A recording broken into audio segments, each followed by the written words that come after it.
یعنی کہ اس میں اللہ تعالیٰ نے ایک فلیکسیبلٹی رکھی ہے کہ اگر کوئی نہیں کر سکتا تو پھر وہ ایسا کر لے۔ اب یہاں پر بھی دیکھیے حدیث میں آتا ہے، سیدنا عبداللہ بن عمر سے روایت ہے، آپ صلی اللہ علیہ وسلم نے اپنے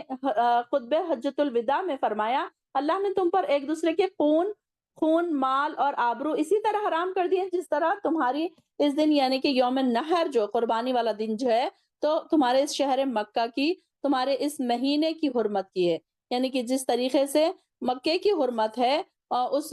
دن کی حرمت ہے، اسی طریقے سے مسلمان کے خون کی بھی حرمت ہے۔ میرے بعد ایک دوسرے کی گردنیں مار کر کافر نہ بن جانا، آپ صلی اللہ علیہ وسلم نے فرمایا۔ پھر اس طریقے سے اور ایک حدیث سیدنا ابوبکر فرماتے ہیں، آپ صلی اللہ علیہ وسلم نے فرمایا، جب دو مسلمان تلوار لے کر باہم آپس میں لڑے، قاتل اور مقتول دونوں جہنمی ہیں، یعنی کہ مرنے والا بھی جہنمی ہے اور مارنے والا بھی جہنمی ہے۔ اب لوگوں نے پوچھا، یا رسول اللہ مرنے والا کیوں جہنمی ہے؟ وہ تو مر گیا، وہ تو قتل ہو گیا۔ تو انہوں نے کہا کہ اس نے بھی تو تلوار اٹھائی تھی، کہ انہوں نے کہا کہ اس کا قصور یہ تھا کہ اس نے اپنے ساتھی کے قتل، وہ بھی تو اپنے ساتھی کے قتل کے در پہ تھا، وہ بھی چاہتا تھا کہ میں اس کو ماروں، دونوں نے اٹھائی تھی نا تلوار، تو اس لیے دونوں بھی پھر جہنمی ہوں گے۔ کوئی اگر مسلمان پر تلوار اٹھا رہا ہے، ایک تو مرنے والا بھی جہنمی رہے گا اور مارنے والا بھی جہنمی رہے گا۔ اسی طریقے سے جو لوگ اپنی خودکشی کر لیتے ہیں تو یہ بھی کیا ہے، جہنمی ہے۔ کیوں؟ کیونکہ وہ جان جو دی ہوئی ہے وہ اللہ کی دی ہوئی ہے، اس کا اپنا اس میں کوئی نہیں تھا، اس پہ اپنی کوئی وہ نہیں تھی کہ پرسنل کوئی چیز ہے کہ وہ چاہے تو ختم کر لے، چاہے تو رکھ لے۔ اللہ کی دی ہوئی ایک نعمت تھی، اس نے اس کو ختم کرنے کی کوشش کی تو وہ بھی انسان جہنمی ہے۔ کہ کوئی انسان کیا کرے کہ اپنے آپ کو قتل کرے یا اپنے آپ کو ختم کرے یا خودکشی کرنے کی کوشش کرے، تو خودکشی کرنا بھی اسی میں آئے گا کہ انسان خودکشی کرے گا اگر، تو وہ کیا ہے، پھر اس کو بھی اللہ تعالیٰ اس کو معاف نہیں کرے گا۔ اور یہ بھی ہمیں حدیث پتا ہے کہ جو انسان خودکشی کرتا ہے تو پھر وہ مرنے کے بعد جہنم میں بھی پھر وہی کام بار بار کرتا جائے گا اور اسی طریقے سے اپنی جان کو وہ ختم کرتا جائے گا۔ جیسے کسی نے اگر اپنے آپ کو اونچائی سے گرا کے مارا تھا تو وہ بار بار اس کو وہی سزا دی جائے گی کہ وہ اوپر اس کو وہ چڑھایا جائے گا اور اوپر سے اس کو ڈھکیلا جائے گا، اس کو گرنے کے لیے کہا جائے گا۔ یا جس نے کوئی چیز سے زہر کھا کر کیا ہے یا پھر جلا کر کیا اپنے آپ کو، تو وہ بار بار پھر وہی سب کرتا رہے گا۔ سیدنا ابن عباس کہتے ہیں کہ آپ صلی اللہ علیہ وسلم نے فرمایا، قیامت کے دن قاتل کی پیشانی کے بال اور سر مقتول کے ہاتھ میں ہوگا اور اس کے گلے کی رگوں سے خون بہ رہا ہوگا اور اللہ سے فریاد کرے گا، اے میرے رب، اس نے مجھے قتل کیا تھا، یہاں تک کہ عرش کے قریب لے جائے گا۔ اور لوگوں نے ابن عباس کے سامنے توبہ کا ذکر کیا تو انہوں نے یہی آیت پڑھی اور کہا کہ یہ آیت نہ منسوخ ہے اور نہ بدلی گئی، پھر اس کی توبہ قبول کیسے ہو سکتی ہے؟ تو سیدنا عباس کہتے ہیں یہ آیت آخر زمانے میں نازل ہوئی، اسے کسی چیز نے منسوخ نہیں کیا۔ اب جنگ کے دوران قتل خطا کیسے ہو سکتا تھا؟ اب آگے آ رہا ہے کہ جب تم پر کوئی سلامتی ڈالے،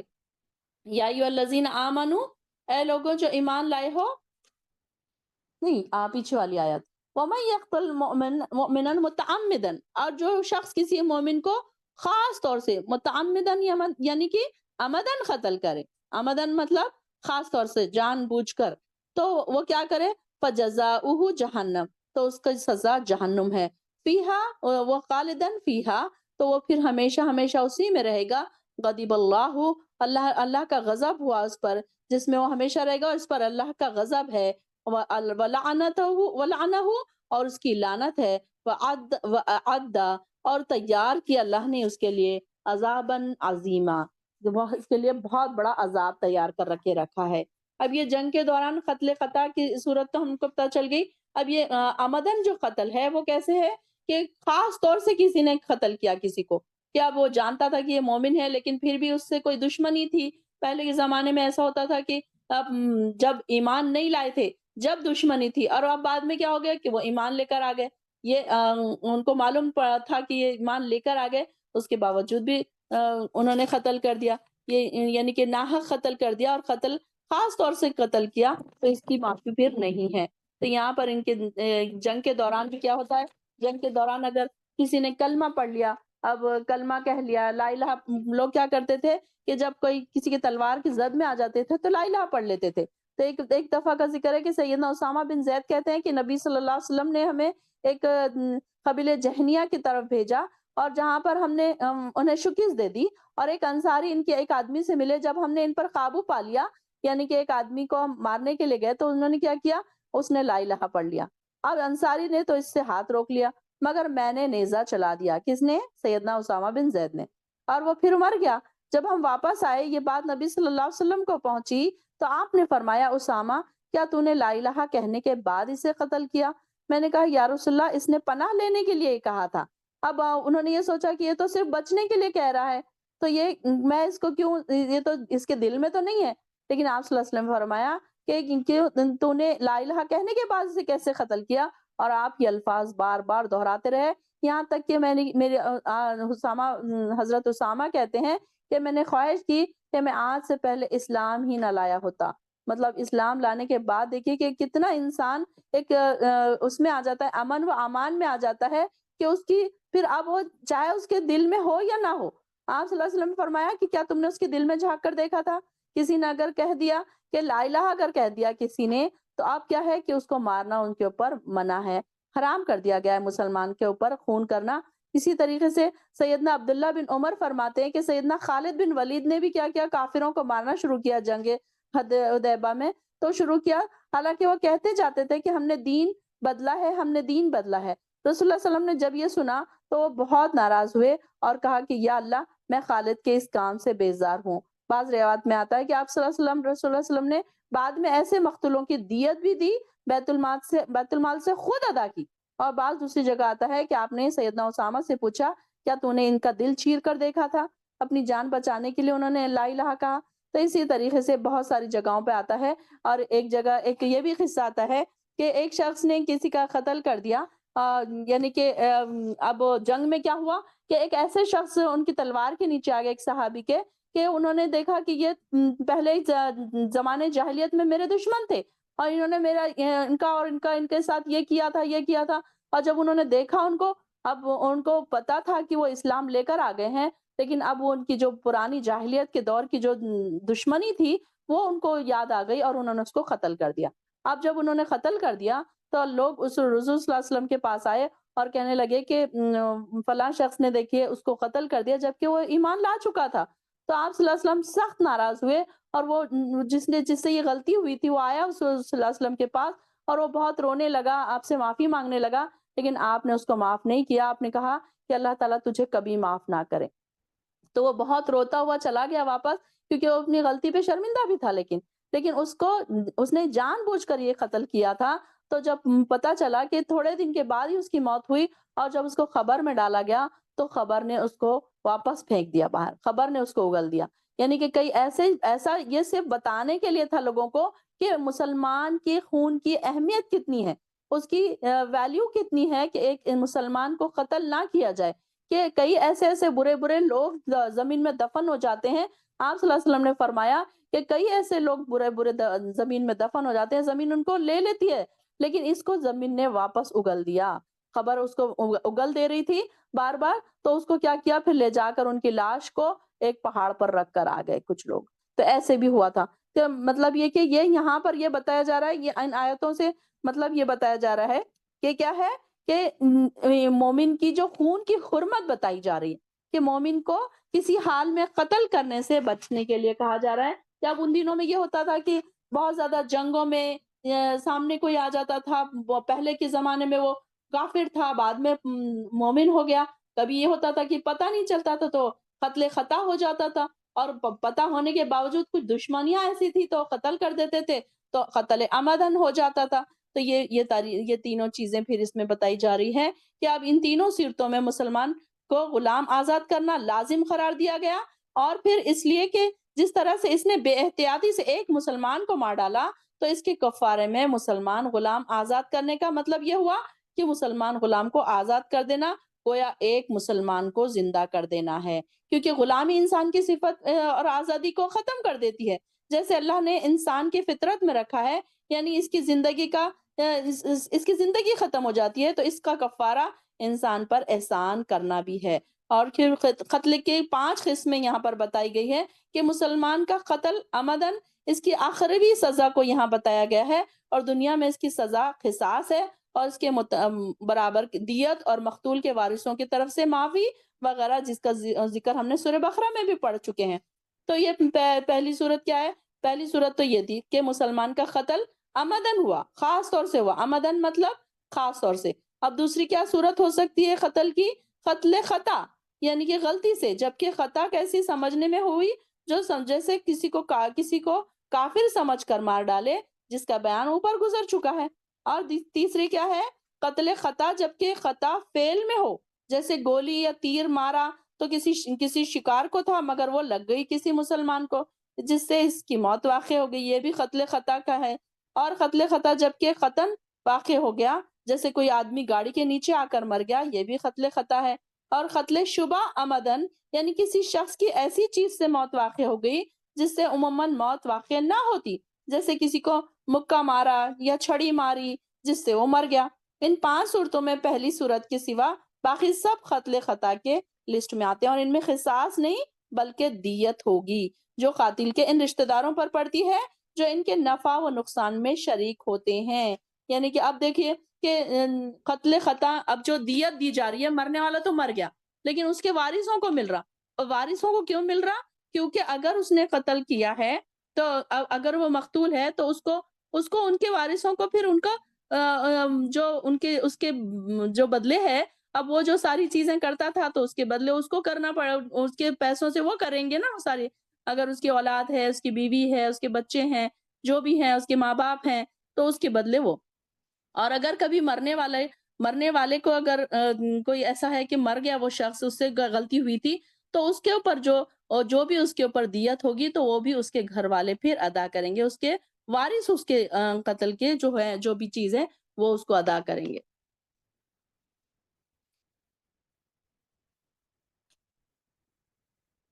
آگے دیکھیے،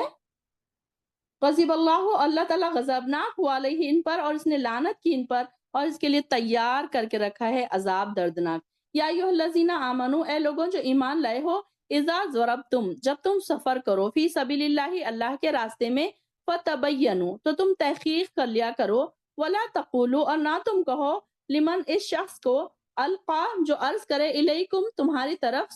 سلام، لستا مومن، کہ نہیں ہے تو مومن، تب تغونا، تم طلب کرتے ہو، عرض الحیات دنیا، سامان حیات دنیا کا، فعند اللہ، تو اللہ کے یہاں، مغانم کثیرتن، غنیمتیں ہیں بہت زیادہ، کذالکا، اسی طرح، کنتم، تھے تم، من قبل، اس سے پہلے، فمن اللہ، پھر اللہ نے احسان کیا، علیکم، تم پر، فتبینوا، چنانچہ تم تحقیق کر لیا کرو، ان اللہ کانا، ابھی بے شک اللہ تعالیٰ ہے، بما تعملون خبیرہ،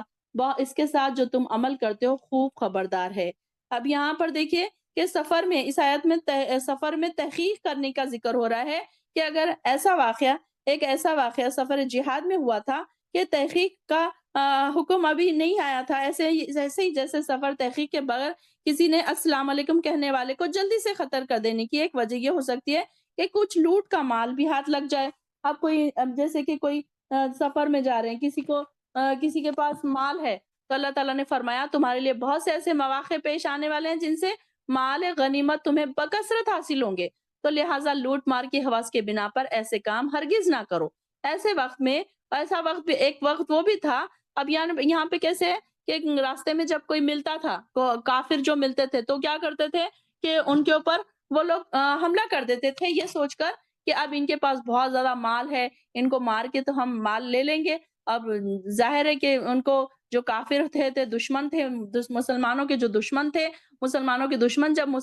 ان کی مسلمانوں کے ہتھے چڑھتے تھے تو وہ کیا کرتے تھے کہ وہ سوچتے تھے کہ ان کو مار کے ہم کیا کریں گے، ان کے پاس تو مال بھی بہت ہے تو وہ مال بھی ہم لے لیں گے۔ تو اللہ تعالیٰ فرما رہے ہیں کہ صرف اسی وجہ سے، اور اگر تمہاری طرف کوئی پیش کرے سلامتی، یعنی کہ کوئی تم کو سلام کر دے، کبھی کبھی یہ ہوتا تھا کہ کچھ لوگ جب ملتے تھے تو وہ سلام کر دیتے تھے مسلمان۔ ایک وقت یہ بھی تھا کہ تم خود بھی کفار کے تشدد کی وجہ سے اپنے ایمان کو چھپایا کرتے تھے اور اپنے ایمان کسی دوسرے مسلمان پر صرف السلام علیکم کہہ کر ہی ظاہر کیا کرتے تھے۔ اب اگر اللہ کی مہربانی سے تمہیں اسلامی ریاست میسر آ گئی ہے تو تم اسلامی جو شاعر ہے اس کو بجا لانے میں آزاد ہو۔ کم از کم تمہیں ایسے لوگوں کا ضرور احساس کرنا چاہیے جو تم سے پہلے گزر چکے ہیں، یعنی کہ ایسے اب جیسے کہ کوئی اگر ملتا ہے اور کوئی سلام کر دیتا ہے تو ان کو کیا کرنا چاہیے پھر؟ سلامتی جب انہوں نے مانگی ہے، اس کا مطلب یہ ہے کہ ہم تم سے سلامتی مانگ رہے ہیں، تو ایسے لوگوں کو پھر کیا کرنا پڑے گا؟ پھر ان کو چھوڑ دینا پڑے گا۔ اگر وہ سلام کرنے کے باوجود بھی انہوں نے نہیں چھوڑا، کبھی کبھی لوگ یہ کہتے تھے کہ نہیں، انہوں نے تو صرف اپنی جان بچانے کے لیے سلام کیا ہے، تو ایسے لوگوں کو کہا جا رہا ہے کہ جب ایسے لوگ تم پر سلامتی پیش کریں تو پھر کیا کرو؟ تم ان کی تحقیق ضرور کر لیا کرو، بنا تحقیق کے صرف مال لوٹنے کی خاطر یہ غرض سے تم یہ مت کرو کہ تمہارے پر بھی وہ صورتحال پہلے آ چکی تھی۔ کذالک کنتم من قبل، اس سے پہلے تم بھی ایسی تھے۔ یعنی کہ انسان دیکھے نا کہ پیسے دوسروں کے اوپر یہ سوچتا ہے کہ انسان یہ کتنے خراب لوگ ہیں۔ اب یہ تو جنگوں کی بات ہو رہی ہے، لیکن اب یہ دیکھیں کہ ہم یہ اگر دیکھتے ہیں کہ ہم دوسروں کو بہت برا سمجھتے ہیں کہ ارے دیکھو فلاں کیسے ہیں، فلاں کیسے ہیں، اور ہم دیکھو اتنے نیک ہیں۔ ہم اپنی قرآن کی کلاس میں بیٹھے ہیں تو ہم اپنے آپ کو بڑے نیک سمجھ رہے ہیں، اور جو نہیں بیٹھ رہے ہیں، آپ سمجھ لو کہ دو بہنیں ہیں، ایک کلاس میں بیٹھ رہی ہے، ایک نہیں بیٹھ رہی ہے، تو دوسرے کو کیا سمجھ رہے ہیں کہ یہ دیکھو کتنی خراب ہے۔ تو یہاں پر اللہ تعالیٰ فرما رہے ہیں کذالک کنتم من قبل، کہ تم بھی پہلے ایسے ہی تھے، تم پر اللہ نے احسان کیا۔ اب یہ کہ اللہ نے ہم پر احسان کیا، ورنہ ہم بھی کیا کرتے تھے؟ اپنے ہی گناہوں میں، اپنی ہی زندگیوں میں پھنسے ہوئے تھے، اپنی دنیا بھر کے بیکار چیزوں میں ہم پھنسے ہوئے تھے۔ تو یہاں پر اللہ تعالیٰ اگر ہم پر احسان نہ کرتا تو ہم بھی اللہ کی طرف نہ آتے۔ اب اگر ہم آج کے دور سے اس کو ریلیٹ کریں اس آیت کو، تو ہمیں یہ پتہ چلتا ہے کہ کل ہماری سچویشن کیا تھی۔ ہم بھی کئی نمازیں چھوڑ دیتے تھے، ہم بھی کئی روزے چھوڑ دیتے تھے، ہمارے اندر بھی اتنا تقوی نہیں تھا۔ خیر ابھی بھی اتنا تقوی تو نہیں ہے، انشاءاللہ ہو جائے گا۔ اللہ سے امید ہے کہ اللہ مرنے تک ہمارے اندر اتنا تقوی بھر دے کہ تو ہم سے راضی ہو جائے۔ تو یہاں پر اللہ تعالیٰ فرما رہے ہیں کہ تم بھی پہلے ایسے ہی تھے، اب تم تھوڑا سے پڑھ لکھ گئے، تم تھوڑا سا دین کی طرف آ گئے، تو کیا کرتے ہیں لوگ؟ دوسروں کو باتیں کرتے ہیں، دوسروں کی تنقیدیں کرتے ہیں کہ فلاں دیکھو، فلاں تو ایسے ہیں، فلاں تو ویسے ہیں، یہ تو نماز نہیں پڑھتے۔ اب اگر ہم نماز پڑھ رہے ہیں تو ہم دوسروں کو کہتے ہیں کہ ارے دیکھو فلاں تو نماز ہی نہیں پڑھتی، ہم تو کتنی نماز پڑھتے ہیں، ہم قرآن کی کلاس میں جاتے ہیں، ہم تو نوٹس لکھتے ہیں، تو فلاں تو نوٹس ہی نہیں لکھتی۔ تو یہاں پر اللہ تعالیٰ فرمایا کہ یہ تو اللہ نے تم پر احسان کیا، تم کیا چیز تھے؟ ہم انسان اپنے آپ کو دیکھے کہ میں کل کیا تھی اور آج میں کیا ہوں۔ تو اب اگر میرے اندر کوئی ایک چھوٹی سی بات اگر ہو گئی ہے تو اس کا مطلب یہ نہیں ہے کہ میں دوسروں کو برائی کرتی پھروں کہ انہوں نے یہ کیا، انہوں نے وہ کیا۔ تو ہم یہاں پر ایسے نہیں کر سکتے۔ اللہ تعالیٰ نے ہم پر احسان کیا، ہم بھی پہلے ویسے ہی تھے، ہم بھی دین سے دور تھے، بہت ساری چیزیں ہمارے اندر بھی غلط تھی۔ تو اللہ تعالیٰ فرما رہے ہیں کہ تم بھی پہلے ایسی تھے۔ یہ ان لوگوں کی بات ہو رہی ہے کہ جو دین میں نہیں آئے تھے۔ یہ جب یہ لوگ دین میں نہیں آئے تھے، کافر تھے، منافق تھے، اب جب انہوں نے اسلام قبول کر لیا تو اللہ تعالیٰ نے ظاہر ان کے اوپر احسان کیا تھا نا کہ انہوں نے اسلام قبول کر لیا۔ تو اب ان سے یہ کہا جا رہا ہے کہ تم بھی ویسے ہی تھے، تم پر اللہ نے احسان کیا تھا، تو تمہارا یہ نہیں ہے طریقہ کار کہ تم دوسروں کو چھوٹا سمجھو یا ان کے دین کو سمجھو چھوٹا، یا پھر ان کے اوپر یقین نہ کرو، کیونکہ اللہ تعالیٰ ان اللہ کان بما تعملون خبیرا، اللہ تعالیٰ ہر چیز کو خوب جاننے والا ہے۔ لا یستوی القاعدون، اور نہیں برابر ہو سکتے، آیت نمبر 95، لا یستوی نہیں برابر ہو سکتے، قائدون وہ جو ہے بیٹھے رہنے والے، من المؤمنین مومنوں میں سے، غیر اولی الضرر نہیں ہے وہ تکلیف والے، یعنی کہ عذر رکھنے والے، والمجاہدون اور جو جہاد کرنے والے ہیں، فی سبیل اللہ اللہ کے راستے میں، باموالہم اپنے مالوں، وانفسہم اور اپنی جانوں کے ساتھ، فضل اللہ تو اللہ نے فضیلت دی ہے مجاہدین جہاد کرنے والوں کو، باموالہم وانفسہم اپنے مالوں اور اپنی جانوں کے ساتھ، علی القاعدین بیٹھے رہنے والوں پر، درجتاً مرتبہ ہے، یعنی کہ ان کا بڑا درجہ ہے، وکلن اور سب سے، وعد اللہ حسنا اللہ نے وعدہ کیا ہے بھلائی کا، بھلائی سے کیا مراد ہے؟ جنت کا، وفضل اللہ اور اللہ نے فضیلت دی ہے مجاہدین مجاہدوں کو، علی القاعدین بیٹھے رہنے والوں پر، اجرن عظیما اجر کے لحاظ سے، یعنی کہ اب یہاں پر ان لوگوں کے بارے میں آ رہا ہے کہ جہاد فرض عین نہیں ہے۔ اس سے یہ معلوم ہو رہا ہے کہ جہاد فرض نہیں ہے۔ اب یہ تو اس وقت کی بات چل رہی ہے نا کہ جہاد، اب جب بلایا جاتا تھا جہاد کو تو کچھ لوگوں کے اوپر جہاد فرض نہیں تھا۔ اس آیت سے معلوم پڑ رہا ہے کہ جہاد فرض عین نہیں ہے۔ اس کے کئی پہلو تو یہ ہیں، ایک تو یہ کہ معاشرے میں کئی بوڑھے افراد بھی ہو سکتے ہیں، کمزور بھی ہو سکتے ہیں، اندھے لنگڑے لولے بھی ہو سکتے ہیں، بیمار بھی ہو سکتے ہیں، تو ایسے لوگ جو جہاد پر نہیں جا سکتے، ان کے اوپر پھر جہاد فرض نہیں ہے۔ دوسرا پہلو یہ ہے کہ کچھ لوگ ملک کے اندرونی دفاع کے لیے رکتے ہیں، مجاہدوں کے گھروں کی حفاظت کے لیے رکتے ہیں۔ اب وہ حضور صلی اللہ علیہ وسلم کچھ ایسے بھی بناتے ہوں گے نا پلانس، کہ اگر ہم لوگ جہاد پر جائیں گے تو کچھ لوگ پیچھے بھی رہیں، جو گھروں کی حفاظت کریں، عورتوں اور بچوں کی حفاظت کریں، تو وہ لوگ بھی جو ہے اس آیت سے پھر بری ذمہ ہے۔ تو ان کے اہل ویال کی دیکھ بھال کے لیے بھی ضرور پیچھے رہنے چاہیے۔ اس لیے بھی ان کو کہ مجاہدین کو ہر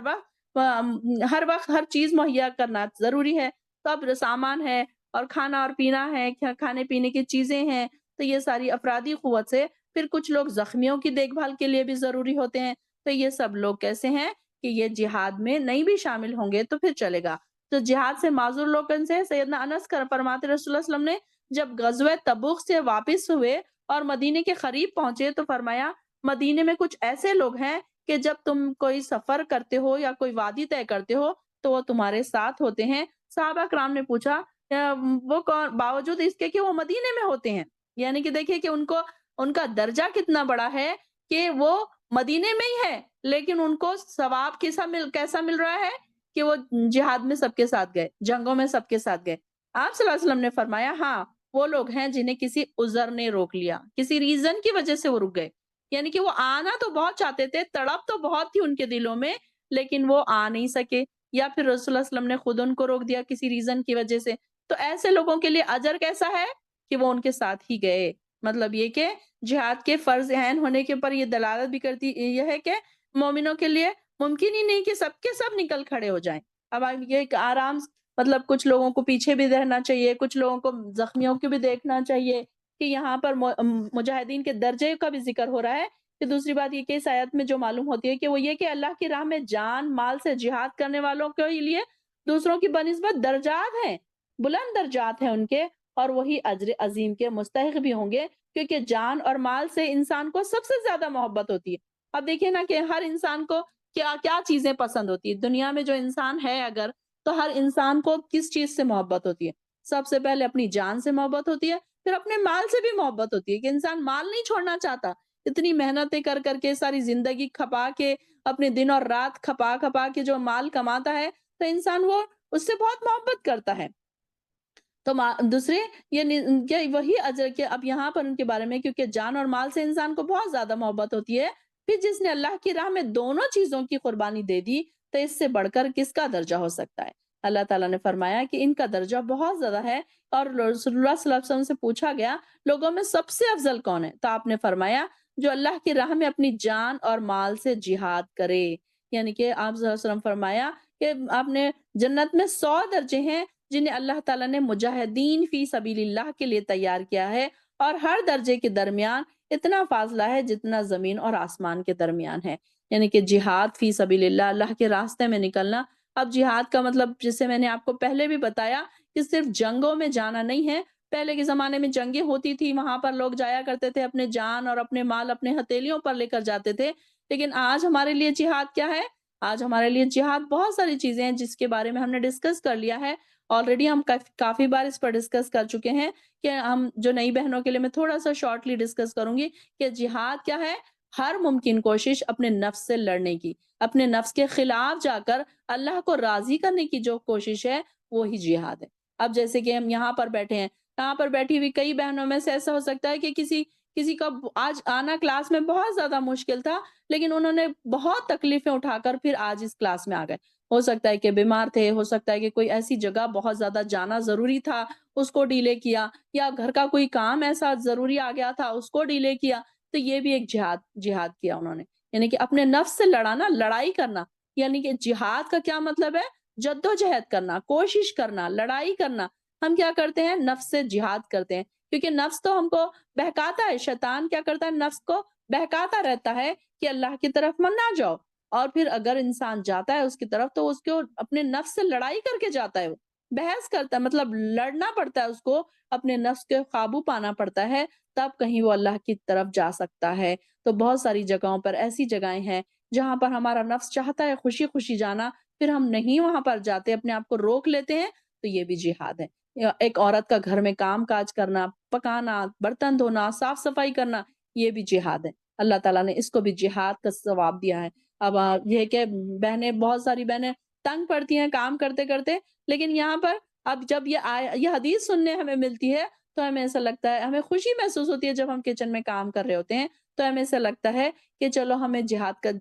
ثواب تو مل رہا ہے، ہم گھر کے کام کاج کر رہے ہیں، ورنہ یہ ہوتا ہے کہ انسان اگر قرآن سے جڑا ہوا نہ ہو تو ہر کام میں تنگ پڑے کہ ارے یہ بھی مجھے کرنا پڑ رہا ہے، ارے مجھے وہ بھی کرنا پڑ رہا ہے، ہر جگہ مجھے ہی کرنا پڑتا ہے، اس طریقے سے بھی انسان پریشان ہوتا ہے کہ یہاں پر یہ بتا دیا گیا ہے کہ کیسے برابر نہیں ہو سکتے بیٹھے رہنے والے اور جہاد میں شامل ہونے والے۔ اب یہاں پر بھی ہم دیکھ سکتے ہیں کہ بیٹھے رہنے والے جو لوگ ہیں کہ انجوائے کر رہے ہیں، اب کئی لوگ ایسے ہیں کہ جن کو یہ ساری چیزیں پہنچی ہیں، یہ لنک بھی دیکھ رہے ہیں پھر بھی انجان بن رہے ہیں، اب اپنے انجوائمنٹ میں لگے ہیں، کوئی مووی دیکھ رہا ہے، کوئی گانے دیکھ رہا ہے، کوئی موبائل میں کچھ کر رہا ہے، تو وہ ساری چیزیں انسان کی اپنی اپنی جگہ پر ہے۔ تو اس میں کیا ہے، ہر ایک کا حصہ الگ الگ ہے کہ انسان کیا کر رہا ہے، اپنے اللہ کے لیے کیا کر رہا ہے، اپنے لیے کیا کر رہا ہے، کس کے لیے کتنی وہ کوشش کر رہا ہے، کتنی جدوجہد کر رہا ہے، اللہ تعالیٰ کو پتا ہے۔ اور بیٹھے رہنے والوں کا پھر درجہ نہیں ہے، پھر جس نے محنت کی اس کے الگ درجے ہیں، اور درجوں میں بھی اللہ تعالیٰ نے فرمایا کہ ان کے یہاں اللہ کے درجے ہیں اور 100 درجے ہیں ان کے، کہ ہر انسان کو اس کی محنت کے حساب سے اس کا درجہ ملے گا۔ تو اللہ تعالیٰ اس میں یہ بتاتے ہیں کہ اس کے لیے مغفرت بھی ہے، رحمت بھی ہے، اور اللہ تعالیٰ بہت بخشنے والا اور رحم کرنے والا ہے۔ اور کل وعد اللہ حسنا، تو اللہ تعالیٰ نے پھر کیا کیا، ان کے لیے بہتری کا وعدہ کیا ہے۔ بہتری سے کیا مراد ہے، جنت کا وعدہ ہے ان کے لیے، اور ان کے لیے فضل ہے، اللہ کا فضل ہے، رحمت ہے، مغفرت ہے، یعنی کہ ان کے لیے صرف انعام ہی انعام ہے، ان کے لیے کوئی ایسی چیز نہیں ہے کہ جو ان کے لیے کوئی نگیٹو کوئی چیز نہیں ہے، بلکہ ان کے لیے انعام اور اکرام ہے۔ جو محنتیں کرتے ہیں اللہ تعالیٰ کے لیے، اپنے آپ کو پروو کرتے ہیں، جو اللہ تعالیٰ کے پاس اپنے نام لکھاتے ہیں، اللہ کی لسٹ میں جن کے نام لکھے جا چکے ہیں، تو ان کے لیے اللہ تعالیٰ فرما رہے ہیں کہ ان کے لیے اللہ تعالیٰ نے بہت زیادہ پھر درجات بڑے بڑے درجات ان کے لیے لکھے، تیار کر کے رکھے گئے ہیں درجات، اور اللہ تعالیٰ ان کے اوپر بڑا مہربان ہوتا ہے، اور ان کو پھر بیٹھے رہنے والوں کو یہ ساری چیزیں نہیں، بلکہ مجاہدین کو یہ ساری چیزیں ملتی ہیں، بیٹھے رہنے والوں پر ان کا ایک الگ درجہ ہے۔ ایک وہ ہے جو آنا ہی نہیں چاہتے، ان کا دل ہی نہیں چاہتا، مطلب ان کے پاس فلیکسیبلٹی ہے، آرام سے آ سکتے ہیں، سیکھ سکتے ہیں، یعنی کہ کوئی بھی دین کی محفل میں جانا، جہاد سے مراد یہ نہیں کہ لڑنے لڑانے مارنے مرانے ہی جانا، بلکہ کہیں بھی جانا جہاد ہی ہوگا۔ اللہ کے لیے جا رہے ہیں، آپ محنت کر رہے ہیں، کوششیں کر رہے ہیں۔ اب ہماری کئی بہنیں ایسی ہیں، 1 کلاس 2 کلاس 3 کلاس کئی کلاسیں جوائن کرتی ہیں، تو یہ کیا ہے، ان کا جہاد ہے، یہ ان کی کوششیں ہیں، ان کا جدوجہد کرنا ہے، یہ کہ اللہ کو راضی کرنے کے لیے کوشش کرنا ہے۔ تو اللہ تعالیٰ نے پھر ایسے لوگوں کے لیے درجات رکھے ہیں جو بہت بلند درجات ہیں۔ اللہ تعالیٰ ہمیں بھی بہت زیادہ ان درجات پر پہنچائے، جو اعلیٰ درجات جو ہیں، اللہ تعالیٰ جن درجات کا تو یہاں پر ذکر کر رہا ہے، تو ہمیں بھی ان درجات میں پہنچا دے، اور اللہ تعالیٰ ہمیں بھی